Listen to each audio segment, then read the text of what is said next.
Good evening, everybody, and welcome back to the Talking Philly Sports with Matty B program here on the Edge of Philly Sports with your boy Matty B. It is Tuesday, March the 21st, 2023. It is 9 p.m. You're watching EOP, so guess what? That must mean you're back here with me. As I'm very thankful to be back every week, every single week that I have the opportunity to do this show. It's a blessing, and I'm glad you're back along with me. Mano y mano once again tonight, as we're gonna continue to kind of kick the tires on some of the haps here in the Philadelphia area when it comes to our sports. Um, yeah, and as I've mentioned before on this program lots of times, this city offers you a lot when it comes to sports. This is not what you would call the hottest sports time of the year, even though baseball is definitely in the air. Baseball, the start of the baseball season is about 9 days away. You can feel it. The WBC is ongoing as we speak. USA is in the championship game as we speak against Japan. But not what you call a hot time of sports. But in this town, there's no such thing as a non-hot time for sports, as consistently things to talk about. And tonight is no different. We will get things kicked off. We got a bunch of stuff we're going to unpack tonight, a bunch of things that I want to talk about with you tonight, and a bunch of things that I want to set the record straight with you tonight as well. But let's get things started as we do every week here on the program, and that is with your day in Philadelphia sports history. March 21st, 1982, folks. I was 9. That's right. I was 8. I was about a little less than a month or a little over a month away from my 9th birthday when this thing happened way back on March 21st, 1982. Andrew Toney, folks. Do you guys remember Andrew Toney? One of the most unheralded players of those late 70s, early 80s Sixer teams. A guy that was really, really good, but was hampered. I mean, dogged, plagued, whatever analogy you want to use there, by foot and ankle injuries that really kind of cut his career short. I think he only ended up having about 5 good seasons or injury-free seasons in his career, because the rest of it was just beset with injury. But on this night back in 82, Andrew Toney set a Spectrum record. For those of you who don't remember the Spectrum, that was where the Sixers and Flyers used to play. He set a Spectrum record for scoring 25 points in the fourth quarter against the Boston Celtics. It was in a 123-111 loss to the Celtics, but he set the Spectrum record for the most points in a quarter. Toney was actually nicknamed the Boston Strangler by the Boston Celtics because of his just every time they see him to play the Celtics, he would get up, he'd rise up, even when hurt. He would find a way to dig down and just make the Celtics that much scared of the Sixers. And in an era that boasted Darryl Dawkins, Moses Malone, Dr. J, Maurice Cheeks, Bobby Jones, the list goes on and on and on. Andrew Toney gets lost because of those injury issues. But on this night back in 82, Andrew Toney set the record for the most points ever scored at the Spectrum in a single quarter with 25 points. And that is your day in Philadelphia sports history, brought to you by the fine folks here at the Edge of Philly Sports. Or I should say at the Talking Philly Sports with Matty B. All right, so let's kind of crack the knuckles and let's dig in, because I was really hoping not to have to go through this right now in late March. I was hoping to get a pass on this topic, but things have kind of happened over the last 6 days, I guess, that have kind of thrown him and this topic back into the forefront. And I guess it's better, no time like the present, to kind of renew my bond with Mr. Howie Roseman and the Philadelphia Eagles, as they are now 6 days into the free agency period. I don't think you can call it a frenzy anymore, because that part of the free agency is pretty much over with. It ends like that part of free agency ends on basically the first day, and before the first day during the legal tampering and all that. So the frenzy has ended, and the Eagles find themselves in a very interesting position 6 days into free agency. Now, I'm going to preference a couple of things as I get into my rant here. We're 6 days into free agency. I mean, I don't typically look at this or even judge this typically until maybe August, potentially late July. Around the time training camp starts is when I kind of sit back down and kind of look at things holistically, both free agency and the draft, and kind of come up with my own opinion. But because of some of the over the top, just straight up over the top Howie gushing that's been going on here on this network, you know who you are, is just kind of put me to this position to kind of have to retort or rebut this. Um, and I had no choice because it's kind of who I am and what I do. But I am not in any way, shape, or form impressed at all with what Howie Roseman has done. 6 days, mind you, into free agency. Again, I want to preference this: 6 days into free agency. The team has lost a lot, as we knew they were going to, and they haven't replaced them adequately. They have not. The latest thing, of course, with Chauncey Gardner-Johnson, the snafu there, we don't respect them. We offer him a 3-year deal where most of the money is on the back end of the contract on that third year. To the fact that he goes and he signs a 1-year, $8 million deal with the Lions, and then we sign Fletcher Cox to a 1 year, $10 million deal. Those are the types of moves that I don't understand, and I don't understand. I think it's an honest question to ask. None of the moves that Howie Roseman has made, to me at least, are any good. They're just status quo. They're par for the course. He has taken the team that came off the field at the end of the Super Bowl, essentially mixed and matched, brought some of the veterans back, Jason Kelsey, the Brandon Grahams, the Fletcher Coxes, and then he's kind of one for one to everybody else. He's replaced them with the exact same type of player. Rashad Penny or Miles Sanders for Rashad Penny, same type of running back. And in a lot of cases with Javon Hargrave, who did we replace him with? We haven't replaced him with anybody yet. We did sign some people today. I believe the Eagles did make a move. They signed Nicholas Morrow from the Chicago Bears. He was their starting linebacker, one of their starting linebackers. So there you go. That's replacing one of the linebackers that we lost, out of the two that we lost. They did re-sign James Bradbury. They did re-sign somehow out of nowhere Darius Slay. So the defensive backfield is somewhat intact at this particular moment in time. But what has Howie done 6 days, mind you, into free agency that makes you think this team is any better than the product that came off the field in a Super Bowl loss? Because that's the whole idea, right? Is to get better, is to be a better version of yourself when you come off the field in the Super Bowl. 6 days, mind you, into free agency, Howie Roseman has not done that. He hasn't. And it's unfair to judge him 6 days into free agency. It's ridiculous to judge him 6 days into free agency because it makes no sense. You can't judge him until the end. Can't judge him through free agency. You got to wait for the draft, the UDFA period, that June 1st, when they got to get rid of contract period. That is when you judge him after all of that. To sit here and say that he has made some great moves that improved his ball club 6 days into free agency is ridiculous because he hasn't done that. He's held on. He's tried to kind of throw a bone at us and say, you know what, we've lost a ton of guys, but look, we signed Nick Morrow, Greedy Williams, Justin Evans. We've replaced some of the people that we've lost, and that is true. They've replaced them, but with the same or maybe a lesser version of the person that left here. Now, I want to go through the list with you because that list was impressively long, 18 of them, right? Of the free agents that have left, the free agents that have come, and some of the free agents that are still kind of looming out there. And I want to discuss them with myself, I guess. I want to hear it come out of my own mouth because maybe I'm not seeing something. And again, this is not a Howie hate segment. I'm not hating on the guy right now. I am just saying some Eagle fans out there, especially on the Edge of Philly Sports Network, you know who you are, need to kind of pump their friggin' brakes a little bit. For 6 days into free agency is ridiculous to make a kind of an assessment on what this team has done in free agency. Because if you're going to make an assessment, it's not been a good one. It's been like a C or a C plus at the best. They've lost a lot of talent and they've replaced a little bit of it with lesser versions of the people that were here.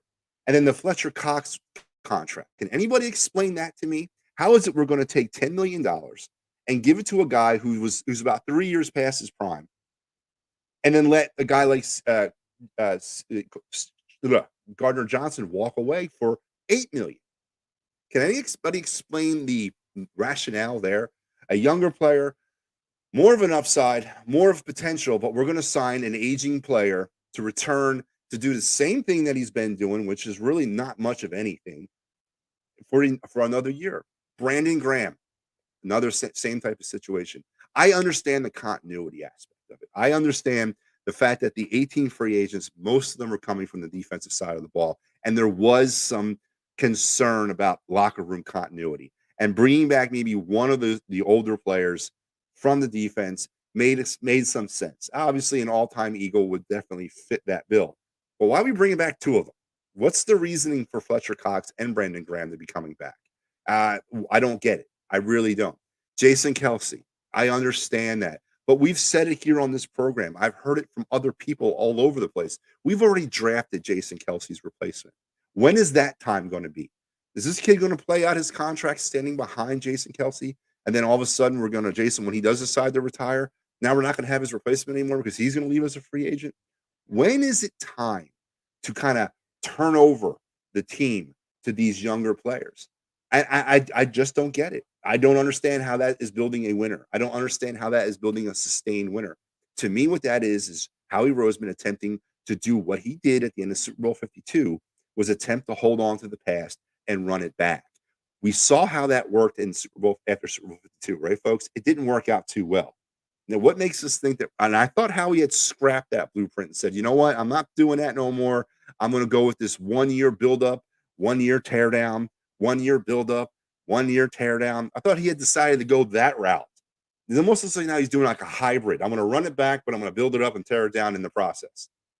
Somebody needs to explain to me what the plan here is. Again, 6 days into free agency, I understand it is not a complete work. It can't be judged. It has to give more time, has to happen. There should be no gushing over what Howie Roseman has done up to this point, because what he's done up to this point has been inadequate. What he has done up to this point has been nothing at all. It's he's let the high price guys go, which he should have, and he's brought back in lesser equivalents of the people that have left here. There has been nothing. There's been no Hassan Reddicks that have come down the pike yet for the Philadelphia Eagles in 2023. So get off of Howie's you know what and let the guy continue to do his job. You already know how I feel about Howie. I think he's a fraud. I think he's a criminal. I think he's a subpar GM. But you got to give the guy more than 6 days before you blow the trumpets, praise the man. No, you can't do that. You got to give it some more time. And I'm not prepared to kind of lambaste him either. I'm going to give him his time. I'm going to give him through the rest of this period, the draft, the UDFAs, the June 1st release period, and then right up to that start of training camp. And then even in the training camp, we've seen him pull off deals during training camp in the preseason. You got to give the guy time. You got to give him time to figure it out. But right now, if you're basing on 6 days of movement, he's failed. He's failed miserably, in my opinion, because it's the same version. It's the same team. It's the same blueprint. What has that done? We lost the Super Bowl. Why would we want to run back a loser? Why are we doing that? Why are we not trying to get better? Don't understand that. But we got to give it, I guess, more time. But let's kind of take a look at the free agency list right now. I want to talk about some of the players that have gone and some of the players that have stayed and some of the players that have joined in the last 6 days. Now, obviously, Javon Hargrave, nobody was going to pay this money. We knew this going in. He ended up signing a 4-year deal with the 49ers for $21 million a year. Yeah, no, you can have that all day long. Wasn't going to pay that. Understand that. That's a good move. The James Bradbury move, I, unlike a lot of other people, are pretty surprised that he decided to stay. $12 million a year. The contract's kind of spread out as a 3-year deal. $12 million the first year, $20 million his second year, $20 million the third. I mean, it kind of balances out a little bit. Oh, I'm sorry, $12 million the first year, and that's what it's going to be annually. It's a cap hit of $3 million. I'm looking at the wrong thing. Cap hit of $3 million towards the 2023 cap. Very smart signing, absolutely. But he's the same player, right? But you know what? Lend some stability. Andre Dillard, see you later. A failed Howie Roseman first-round draft pick. Nobody wants to talk about that anymore. But he ended up signing a 3-year deal worth $29 million with the Titans, over 9.5 a year. Amazing that somebody actually is going to pay him that. Miles Sanders off the Carolina, 4-year deal, about $6.25 million a year. It's a 4-year deal he signed with the Carolina Panthers. Is that a deal you entertain? I don't know. I mean, Rashad Penny, is this? I don't know, man. I might have explored that with him. That to me seems like a pretty reasonable contract for a guy like Miles Sanders. If there was a better option, obviously I'm taking it. But the way we value running back or devalue running back, I don't know if that's a move that I wouldn't make. But He's gone. Isaac Seminalo is now a member of the Pittsburgh Steelers. $8 million a year. 3 years for $8 million a year. Again, a little bit hefty for him. I agree. T.J. Edwards to Chicago, 3 years for $6.5 million. Mentioned Jason Kelce re-signing for 1 year for $14 million, and all this again, this gushing about Jason Kelce and a hometown discount. Hometown discounts $14 million a year. Is that what we're calling a hometown discount? No, man. The guy's stealing money from the Eagles. Yeah, is he worth it? Yes, but no. We've drafted his replacement, right? When is the future coming? But once again, we're going to continue to run things back, right? But yet we're going to build it down the strip, whatever. Jason Kelsey's back for 1 year. Marcus Epps gone to the Raiders for 2-year deals, $12 million contract, $6 million annual. Fletcher Cox, again, don't understand this. Nobody can make me understand this move. 1 year for $10 million. Don't see it. Don't understand it. Don't agree with it, especially when you let Gardner Johnson walk away for essentially $8 million, where you could have used that to sign him and maybe taken the rest of that money, the other $2 million, and done something else with it. I don't know, but do not understand that. Nor do I like that move. That is maybe that's a panic move by Howie. Maybe that's a move like there's nothing on the defensive line in free agency, nor is there anything in the draft that excites me. I want to bring this guy back, but I don't see it, man. I don't. Kazir White, 2 years to Arizona, $5 million a year. It's a $10 million contract. Again, I agree with that. Then the Gardner Johnson move to Detroit for 1 year for $8 million.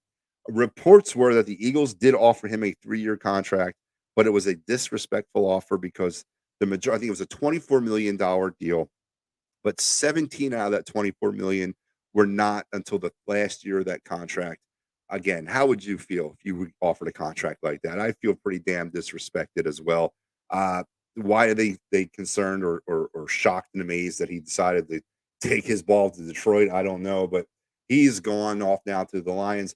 This is the best move so far that I think Howie's made all offseason. That's Marcus Mariota, finally a Philadelphia Eagle after all these years, signed a 1 year, $5 million deal to back up Jalen Hurts. Love that move. Might be my obviously it's a move that I'm going to be paying attention to all season long. Always been a big fan of Marcus Mariota, even back before the days that he was rumored to come here in the first place. And he had the connotations about how he's sticking at the chip, whatever. But that's a great move. I think that's a smart move. Gives us some insurance. Obviously, if Jalen does go down, we don't necessarily have to reinvent the offense for Marcus Mariota because it's somewhat similar type of quarterback, similar types of style. Then, of course, with Marcus Mariota coming here, that means Gardner Minshew is no more. He's on his way now to Indianapolis on a 1 year, $3.5 million contract.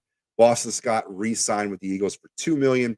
Rashad Penny signs with the Eagles for 1 year and $1.35 million. Brett Toth coming back for 1 year, and then bringing in, of course, Nicholas Morrow, Justin Evans. Morrow coming from the Bears should be as an outside linebacker. Don't really necessarily know if that's the positional play here, but right now, based on the fact that we have no other linebackers with the exception of Kobe Dean, you got to think he is a starter. He's been a starter. He started all 17 games for the Bears last season. A serviceable player. Is he a TJ Edwards replacement? Is he more of a Kazir White replacement? Who knows? Justin Evans, the safety from the Saints, the Eagles brought in. He is not to replace Chauncey Gardner-Johnson. There's no way you're going to make me believe that. He is a depth move all the way. I believe he was a second-round pick in 2018, but then he missed the 19, 20, and 21 seasons dealing with an Achilles injury. So injury issues with this kid, but I guess a reclamation project. Was it low risk, high reward? I don't know if necessarily that's a position that you can say that about with this team right now. They're very thin at safety, but Justin Evans will maybe potentially a camp casualty. Maybe he doesn't make the team. I don't know, but obviously a depth move here. Zach Pascal, 2 years signed with the Arizona Cardinals. He's gone. And then the Eagles brought in Greedy Williams from the Cleveland Browns on a 1 year deal. Greedy, a cornerback, will be probably the I guess Marcus Epps, type of corner, maybe help out with Avonte Maddox as well in that slot position, maybe play some nickel in that position as well. Not necessarily a depth move. This is a scheme move. I mean, he's going to see some time. He's only now he's our third cornerback. So there are your moves so far, folks, that the Eagles have perpetrated going in and coming out and staying the same so far in 2023. And where are you with all this? As I said, 6 days into free agency, not enough time to give a grade, not enough time to get hyped up, not enough time to get down. It's just 6 days. I mean, we got a whole free agency period to go. We got the draft, and then we got all that stuff to come. So to sit here and to say in any validity that Howie Roseman's done a great job 6 days into free agency is just ridiculous. And this is coming from a Howie hater. And I'm not saying he's done horribly. I'm not saying any of that. I'm just saying it's still an open book. But right now, some of the moves that he's made, some of the moves, the people that we've lost, and the people that we've brought in, and the people that we've re-signed, doesn't really move my needle. It doesn't. This is not what we're doing to try to win a Super. This is how we're going to win a Super Bowl. I I don't know. I don't see it. And maybe I'm wrong. Maybe as a Super Bowl contender or as a Super Bowl finalist, you shouldn't have to make too many moves in order to keep things where you need them to be. But you had 18 free agents. All right. So yeah, you got to make a few moves. And then again, this is that build it or build it up and strip it down every year or year to year, catch lightning in a bottle. This is why this philosophy will not work. This is why this philosophy will drive the Eagle fan base insane because we're going to go up and down like a roller coaster year after year after year. Hopefully, catching lightning in a bottle at some point, at some stage, some juncture. And then now you mix in the fact that it seems like Howie might be attempting to run it back, which again, it didn't work out too well coming out of Super Bowl 52. What makes me think it's going to work out well coming out of Super Bowl 57? Stay tuned, I guess is the word I'm trying to say, but in a very diplomatic, non-Howie hate way, I'm just telling everybody out there to just pump your brakes. Give the guy some time to figure things out. Give the guy some time to make some moves because right now the moves that he's made are not good. They're not good and they're not bad. They're whatever. It's not needle moving at all to me. It's more needle moving in a lot of aspects of the players that we've lost, and that is the truth. And unfortunately, it's a hard pill for some Eagle fans. You know who you are to swallow. So that's my rant on Howie and the Eagles right now, and this is my story, and I'm sticking with it, baby. But yeah, 6 days into free agency, and Howie has not moved my needle at all. That's not to say that he won't. It's just that he hasn't moved it in 6 days, and there's no way he could have. It's not possible unless, of course, we're going out there and signing some of the top level free agents, and which we didn't do because I mean, and again, I thought we had all this money.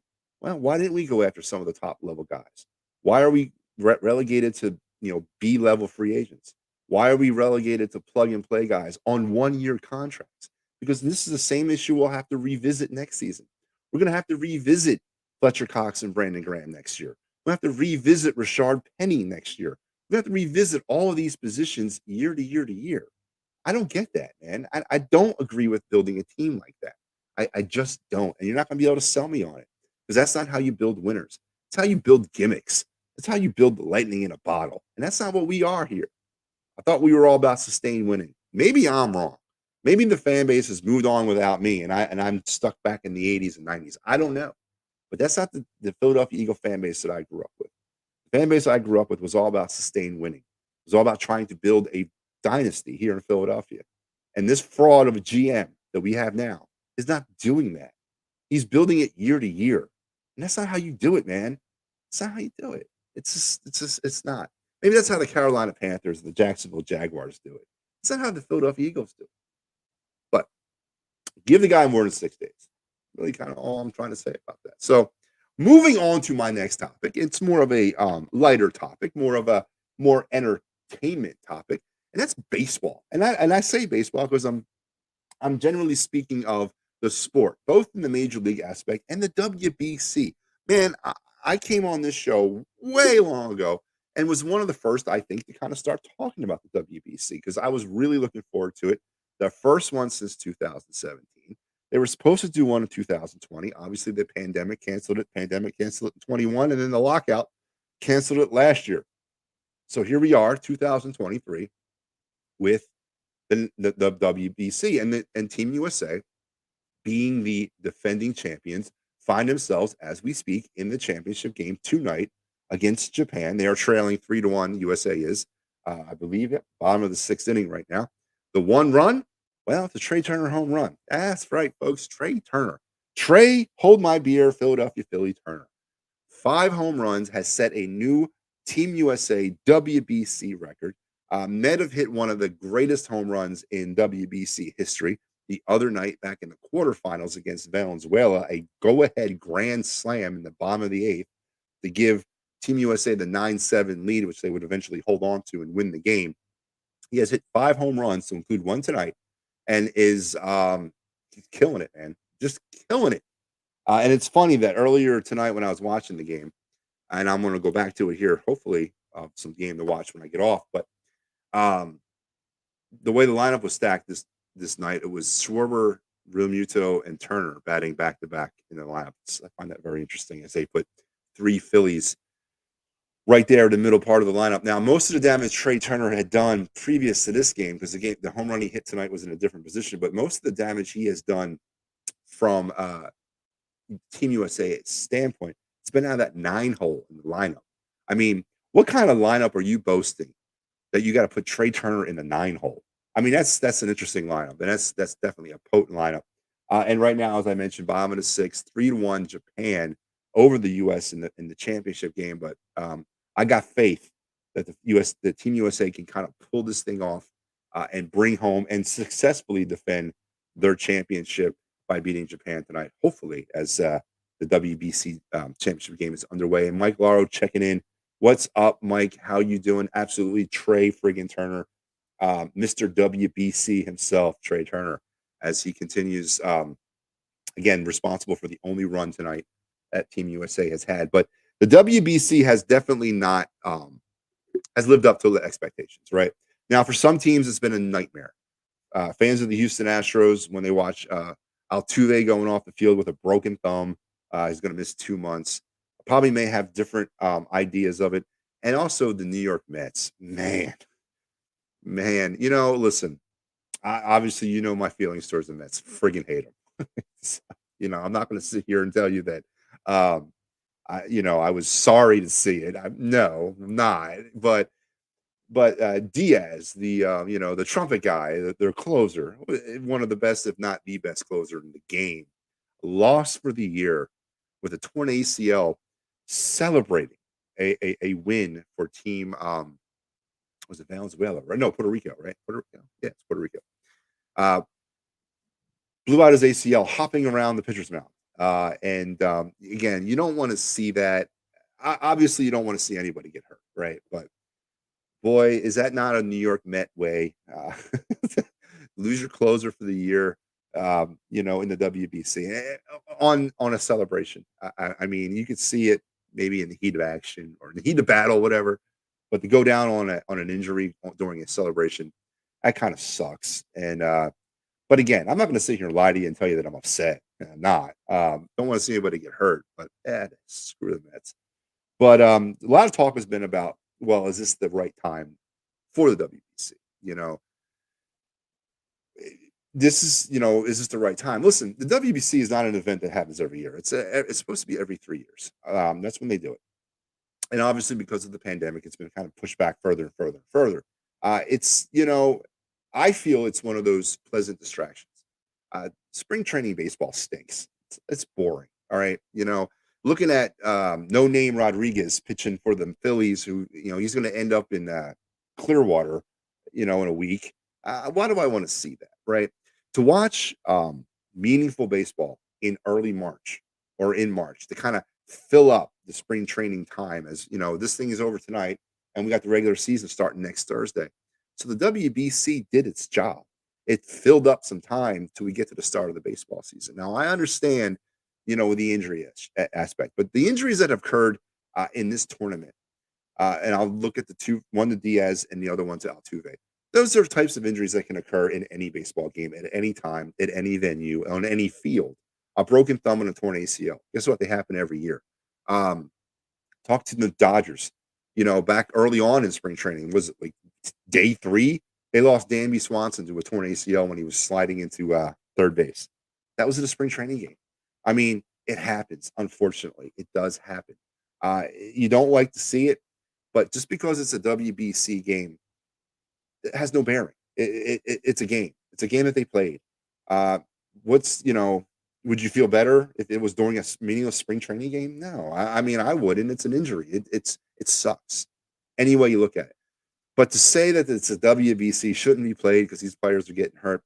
Listen, the restrictions that Team USA and Mark Del Rosa are under right now? That poor guy, he's managing Team USA, but he's got like 25 GMs in his ear on a daily basis about what you're doing with my guy, about how to pitch my guy, about how many innings he needs to have versus how much time he needs to have, about where you're going to put so-and-so in a lineup. And, hey, hasn't he played enough? Doesn't he deserve a day off? You know how much crap that guy has to deal with because of the restrictions? And I'm just talking Team USA, right? Listen, it is what it is. Where else are you going to put the WBC? You can't put it at the end of the season. The players are done by that point. They're drained. After a 6-month marathon to include a World Series, then you're going to put in an international, World Championship tournament. That makes absolutely no sense. I mean, might work, but it makes no sense. You're not going to get the best product. This is the best time of the year that you're going to get the product from these guys. And it's not a great product. It's spring training. These kids, a lot of these guys have not played competitive baseball in 6 months. But you know what? It's the best time you're going to have it. And I am 100% an advocate of the WBC, and I would love to see it more than every 3 years. Hell, every 2 years, if you ask me, bring the thing back. But I'm not jumping on board of this. We got to stop the WBC because of all the injuries. It doesn't make no sense to me. Injuries happen. They're part of the game. They can happen on this field. They can happen on that field. They can happen this time of the year. They can happen that time of the year. It doesn't matter. It is what it is. It's part of the game. And unfortunately, it occurred and it happened to certain players. Bryce Harper. I mean, yeah, he's out. I mean, do we stop playing games? And when did he get hurt? In May? No more games in May because Bryce Harper got hurt. But come on. It is what it is. Long live the WBC. It's been a great run this season. Again, 3-1 right now, bottom of the 6th. Championship game, Team USA versus Japan. You're watching championship baseball in the month of March. Does not get better than that, man. So leave the WBC alone. It's where it's at for a reason. It's the best spot for it. And let it play out, and let's have some fun with it, and let's enjoy it. And let's enjoy pure fun baseball in March and stop trying to control everything. God damn. All right.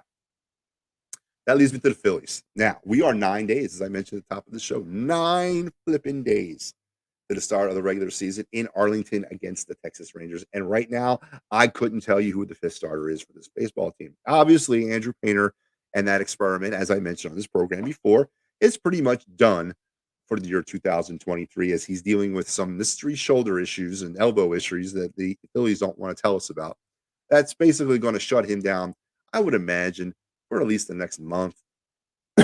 And hopefully, when they do reveal what is wrong with him, because I heavily know they know, maybe they just don't accept it, but they know what's wrong with him. We can kind of find out what his short-term / long-term future is. But I think it's safe to say that is not what the Phillies are this year. But that leaves us now a hole in that rotation because the sexy pick of Andrew Painter is just not going to happen. He is not going to be your starter this year. And I don't think at any point, maybe back end of the All-Star break / trade deadline, potentially in the September call-up phase, you may see Andrew Painter at that point if all goes well and this injury is not long-term or require any kind of surgery. But other than that, you're not going to see Andrew Painter in pinstripes in 2023. So the question now pivots off of that onto who is your 5th starter as we are 9 days away from the start of the regular season. Now, I was very much in favor of the Phillies going out and signing a Chase Anderson, Matt Moore-esque type starter in free agency. And I'm sure they're still available out there, and I'm sure that's been maybe looked at or potentially entertained. I don't know. But I was heavily in favor of that. I really thought that padding that situation at that five starter, that fifth starter, with so many unknowns with the Painter, Abel, McGeary, Falter, Sanchez, blah, blah, blah, blah. List goes on and on. With so much uncertainty with that, bringing in a free agent that if you need him, if you need him, he can be inserted into that fifth role and give you 5 innings every fifth day. That is what I was really thinking they were going to do, but they didn't go that route. And now here we are in a position where we're 9 days away from the regular season, and we have a battle for that fifth spot in the rotation. And I haven't seen anybody that's kind of stepped up and been kind of like, hey, look at me. I'm your fifth guy. Falter's pitched okay, not great. Abel's pitched well, but is he ready? I mean, he's 1 year ahead of Painter. Don't forget, he was drafted in 20. Painter was drafted in 21. So, I mean, Abel is more mature technically than Painter. Does Abel get the spot? Does Chris Sanchez get the nod? I don't really know. And it's going to be fun to see kind of as we wrap up spring training over the next 9 days who that person is and who becomes that fifth starter. And then we're also dealing with injuries to Ranger Suarez right now. So a lot of kind of uncertainty with the back end, at least, of the rotation. Obviously, Wheeler, Nola, Walker, pretty set there up front. And at least for that first series against the Rangers, that's who you're going to be dealing with. But what is the 4 and 5 outlook on this baseball team right now? What is that going to look like in 9 days? And I would love to see where we're going to be and who we're going to be going with, because right now your guess is as good as mine when it comes to that fifth spot. I think barring an injury to Suarez, obviously he's the 4. Now, what happens if he can't go? Who the hell's your 4? And then who's your 5? So this situation could go from interesting to scary here very soon, and we're just going to have to kind of stand by and watch. But right now, the Phillies starting rotation looking a little cloudy. The bullpen situation obviously looking absolutely great, as Greg Soto finally made it to camp after Team Venezuela was eliminated in the WBC, was able to kind of hop back over there and join his team in Clearwater. Pitched the other day, or was it yesterday against Toronto? Pitched a little bit, looked pretty good. Looking forward to what that bullpen is going to look like in 2023. Obviously, we're getting a sneak peek of the offense, not only in the WBC, but just with the Phillies in general. Alec Boehm just kind of raking the ball. Rhys Hoskins having some early spring success. And then, of course, Trea Turner, Kyle Schwarber, and JT doing what they do. And then the news today that Bryce Harper will not be put on the 60-day IL, meaning he could return long before his projected return date of the All-Star break.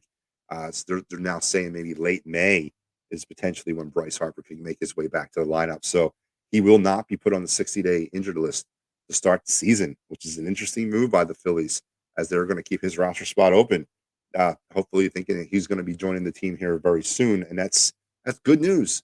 Now, obviously, his right field days, probably we ain't going to be talking about right field till 2024, but get him back in that DH role would definitely loosen things up, kind of give Rob Thompson obviously a little bit more wiggle room and a little bit more maneuverability with certain other positions out there on the field, especially in that outfield where things are a little thin. I mean, Jake Cave having a great summer or spring may bat his way onto this team, which would be interesting. Scott Kinnerly having a really good spring. Is it possible he makes this team? So Josh Harrison not having a good spring. Does he get cut or sent to the minors to start the season? So a lot of interesting things kind of playing out for the Phillies as they get ready to start the 2023 season in 9 days in Arlington against the Jacob deGrom-led Texas Rangers. And don't forget, here on the Edge of Philly Sports, we got you covered with the Fightins Final, the best. I mean, that does not get any better in Phillies post-game coverage than the Fightins Final. Back for its second season. Yep, yours truly will be back with you. But I'll be joined by others this time, as it's not just going to be me this year. We're gonna kind of pass out the love on the final this year and give other people an opportunity to give me a break. 162 games was rough.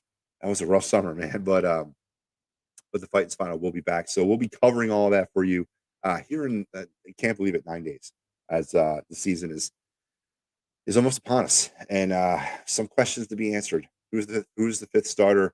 What's our outfield going to look like? And what's our lineup going to be? Don't forget Trea Turner, Kyle Schwarber, and JT been away from the team now for 2.5 weeks.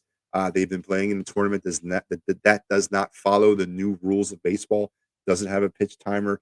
Doesn't have the shift rule. The bases are the same size that they used to be, and now they're going to get back into spring training, back to the pitch timer, back to the larger bases and back to the no shift here for the last like 9 days of spring before the start of the regular season. How does that kind of throw off their progression and their as they build towards the start of the season? A lot of great stories to follow with the Phillies as they are streaking towards the start of the 2023 season. Don't forget, we got you covered here on the EOP all season long.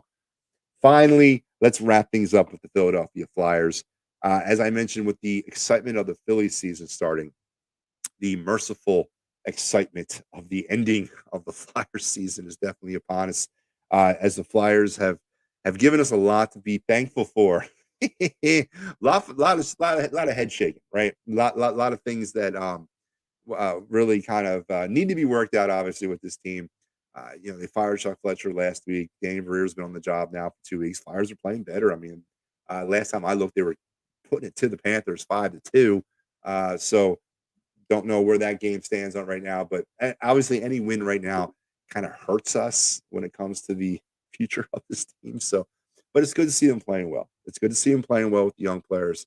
It's good to see maybe kind of a breath of fresh air going through that dressing room. I don't know. Don't know how much really the firing of Chuck Fletcher matters at this juncture of the season. Obviously, as we get through this into their free agency and the draft, that's really when it's obviously going to matter. But some Flyers might be playing out their string here.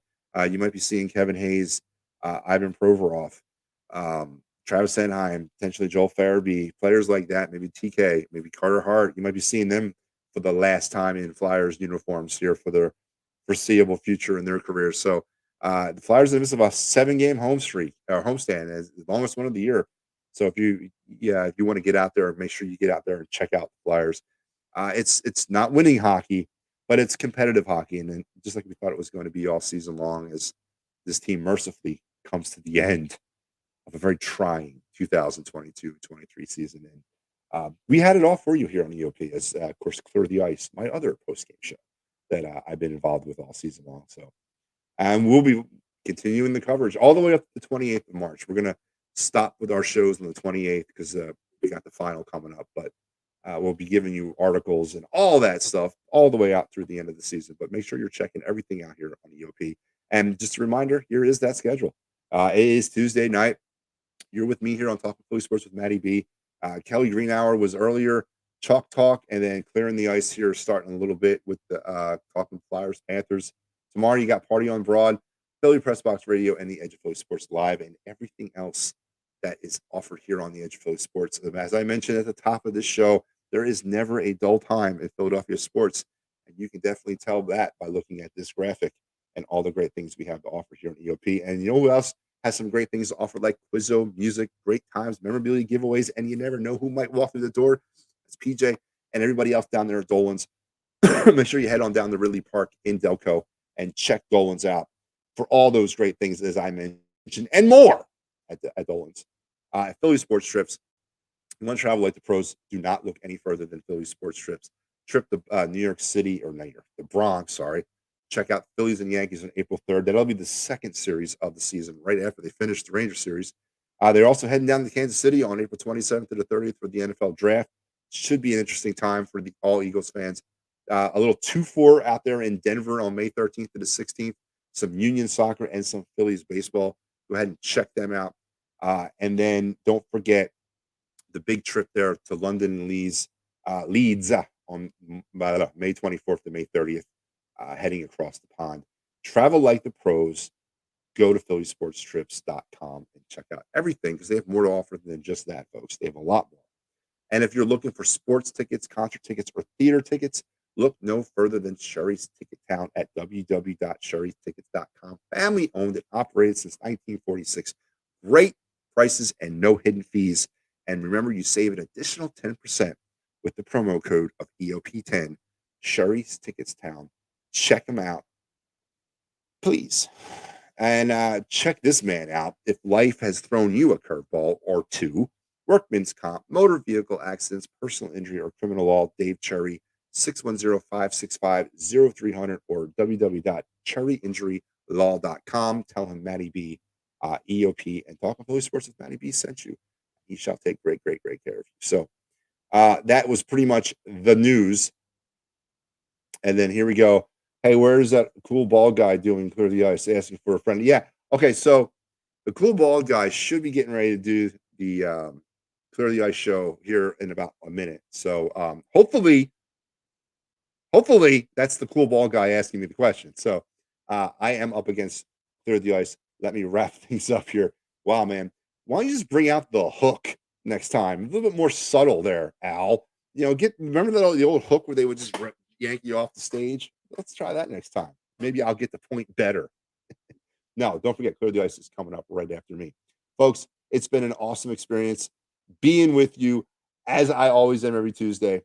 I hope you enjoy the rest of your Philadelphia sports week. And please give Howie Roseman, and I cannot believe I'm about to say this, give Howie Roseman some time to figure out the offseason. Don't grade him after 6 days, for good or for bad.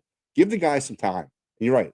You're hearing it from me. I'm telling you to give the guy time, because to sit here and gush about him after 6 days, ridiculous. To sit here and get down on him after 6 days, utterly ridiculous. Give him some time.